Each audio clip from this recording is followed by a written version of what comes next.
Hey, what's going on, everyone? Demetrius Mack here, and welcome to another episode of Real Talk.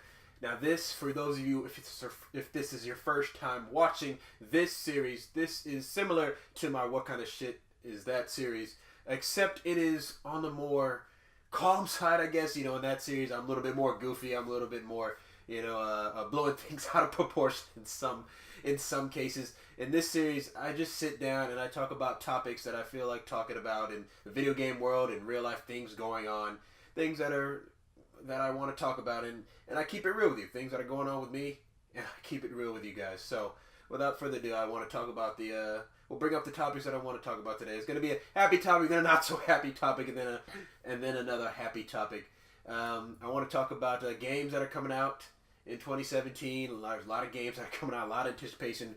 There's a lot of systems that are coming out, games and systems, that I'm just eager to jump all into that. I want to talk about what it's been like for me to be on YouTube for about 6 months now. I'm coming up my 6 months mark. And I want to address the shout out series, one of my newest series that I recently started about a week and a half ago. So without further ado, let's get into the very first topic, which is me being on YouTube for about 6 months and what it's meant to me and how it has changed my work ethic in real life, what I do for school, and just pretty much everything around me. And a lot of people have this misconception of YouTube, if it's something that you do for your career, that it's something that's very, very easy. Oh, you upload, you film a video, you upload it, and it's 15 minutes of work. Oh, here's millions and millions and millions of dollars. It doesn't work like that. Each and every YouTuber who is at that level of millions of subscribers, 10 million plus, I'm talking about the huge giants up there, the people who are, pretty much the moguls of the game, should be, so to speak. Each and every one of them, absolutely, probably the hardest working people you will ever meet in your entire life. Even though sometimes you watch the video, they try and downplay it. Oh, I don't work. That it's complete bullcrap.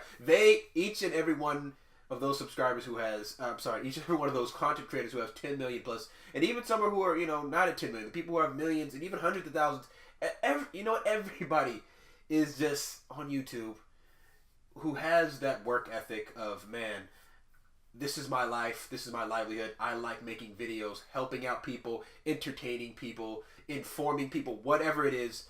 Those top tier YouTubers, they are the hardest working people, and it's I really didn't understand that before I started this.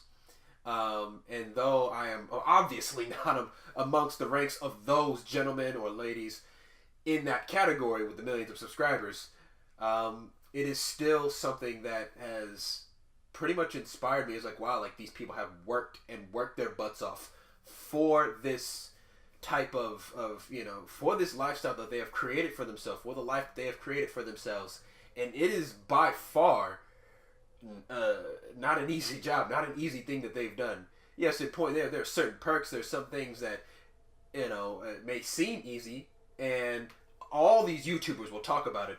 And even the ones who are not making money off of it, like myself, we all love doing this for you guys out there. If you're a content creator and you're serious about it, you're going to love everything you do about your job, pretty much. You're going to have some aches and pains here, but overall, they're far outweighed by the attention that you get from your fan base, the support that you get, and all that good stuff, all the joy that you bring to everybody whose lives you impact, whether it be only 10, 20, 50, 100, or whether it's 1 million, 2 million, 10 million.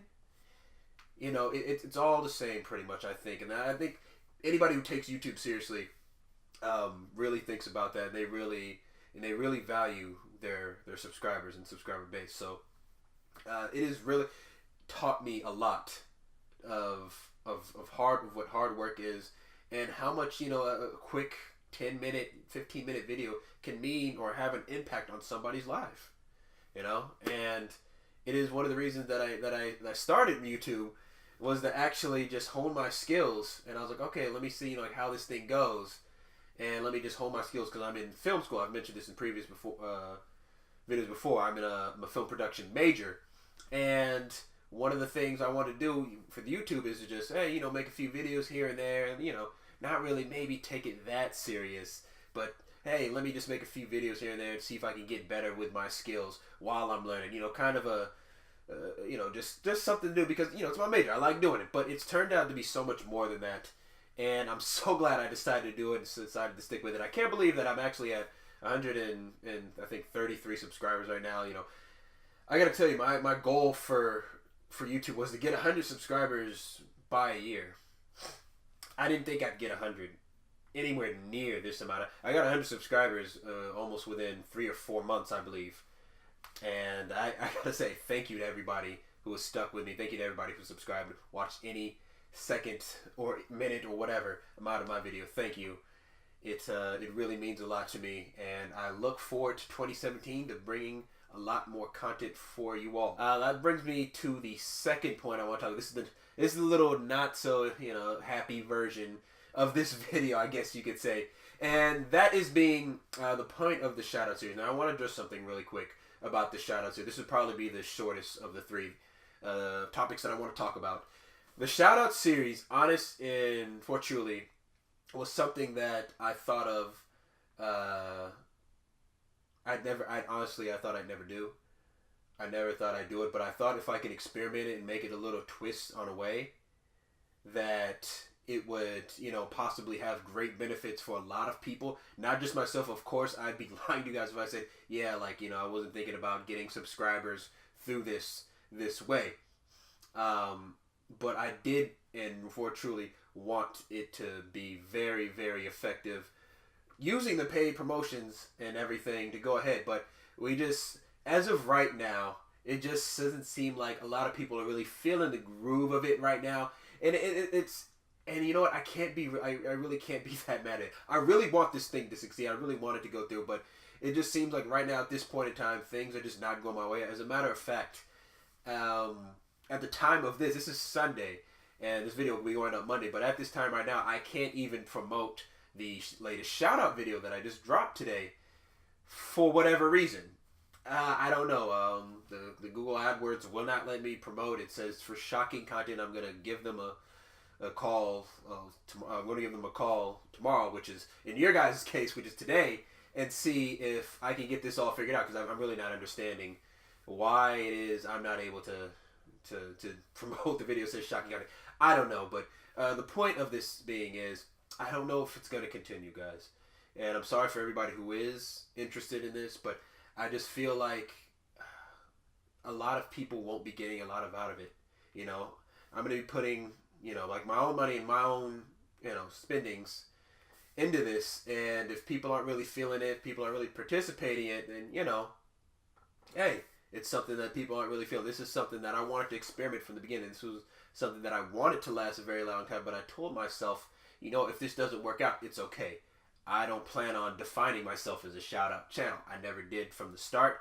I just wanted to see, hey, let me see if this can work for me. If it doesn't, that's fine. So I just wanted to address that for you guys. So it's a possibility that the shout-out series may not continue, and that's a bummer, but we'll see. I'm probably going to give it this week to see how it does, if I can promote it or not, and see how people take to it. But at this point, I think it's on the way out.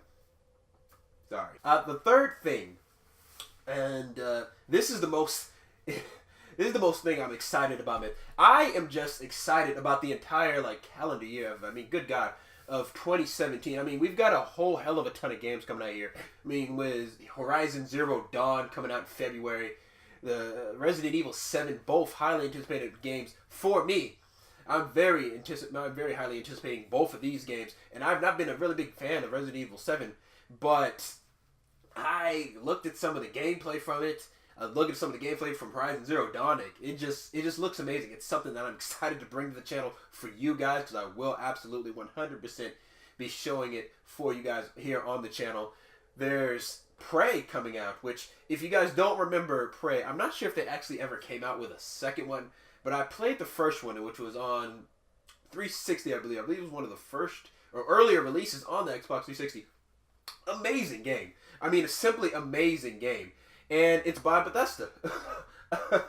Bethesda, is the group that makes Skyrim. Is the group that make the Dishonored games. So those are two very, very, very well done games and series by this group. And Bethesda, they've shown that they can produce. They show that they can produce. The only thing I will say about Bethesda games is that they have announced that they are no longer giving out game codes to, the bigger YouTubers, of course, who can get out there and play through these games before the initial release. So that, and the important thing about that is doing that so people can actually find these bugs that are in games at launch. If it's on, whether it's on Xbox, whether it's on PlayStation or PC, or if the game, certain little things that can have a big impact that these YouTubers or, other people who play these games, that's the point of them getting these demos. That's the point of them getting early access to these games, is to find that. So at launch, you're not buying a game and you're like, well, what the hell is this? I can't even load the screen. And I think that is something that Bethesda is kind of slipping on. I don't think they should have just released it without anybody having any access with it for it. That's what they said they're going forward with these games. They said they did that with the Dishonored 2 was the first game that they were going forward with doing that. And it turned out there was a bunch of bugs on the PC version and people were kind of upset. And you know what? People are kind of upset. And I know on Steam a lot of people return the games and everything. And it was just it's just not a good scenario, It's just not a good scenario. And I think Bethesda needs to clean up their act on that. But hey, what can I do? Well, what can we do? They're the companies. We can only complain and tell them, hey, we're the consumers. We're the people you sell, these games to. So you might want to listen to us and what we have to say, because we're the people who are buying the games. Okay, we're the people who are buying the games. I think, they should listen to us. All right, they should really listen to us. Among other games, there is also Injustice 2. I mean, God, that game man, the first one was just amazing. It's really amazing. It's the play style of, it's got that Mortal Kombat feel to it. And I'm really excited about the second one. I think it might be the best fighting game of 2017. I'm going to go as far to say that. That's just my really early prediction. But I'm going to go to say that. And God only knows when the new God of War is coming out. I don't even know if that's announced for 2017. I'm completely in the dark. All I know is the little E3 trailer or whatever that they showed the reveal. I don't even know if that's coming out in 2017. I hope it is. Because that's already decided game of the year. Right there. I mean, I'm just going to be real. It's God of War, all right? We're all looking forward to that. I'm looking forward to that. You watching this video, you're probably looking forward to that. Even if you don't have a PlayStation, you're probably like, good Lord, I can't wait to watch somebody play this game. Because it's God of War. I mean, is there anything else that I need to say with that? There is the Scorpio and the Neo. I'm deciding between my friends, like, man, should I pick this up? Should I pick up the Neo? Should I pick up the Scorpio? What should I do? What would be better? And there's just it just seems like right now for the gaming world, things are going to be very, very up come 2017. And 2017 needs to hurry up and get here, because 2016, everything's pretty much been done. All the award shows, all the everything. A bunch of stuff is happening in 2017 in the gaming world, and I can't wait. I simply can't wait. So that pretty much wraps this up. It really did turn into rambling, thinking back. I'm like, man, I really did go off rambling, and I know this video is probably running a little bit longer than I'd usually run a video like this, and I usually run a real talk. So I'm sorry for that. But kudos to you if you made it through the entire thing. You're the real MVP. So thank you everybody so much for watching. If you enjoyed this video, make sure you hit that like button and subscribe to my channel for more content like this if you aren't already subscribed. And make sure to also turn on notifications. That way you won't ever miss a video each and every time I upload. So with that being said, I will see you guys in the next video. Until then, I'm Demetrius Mack, and I am out. Peace.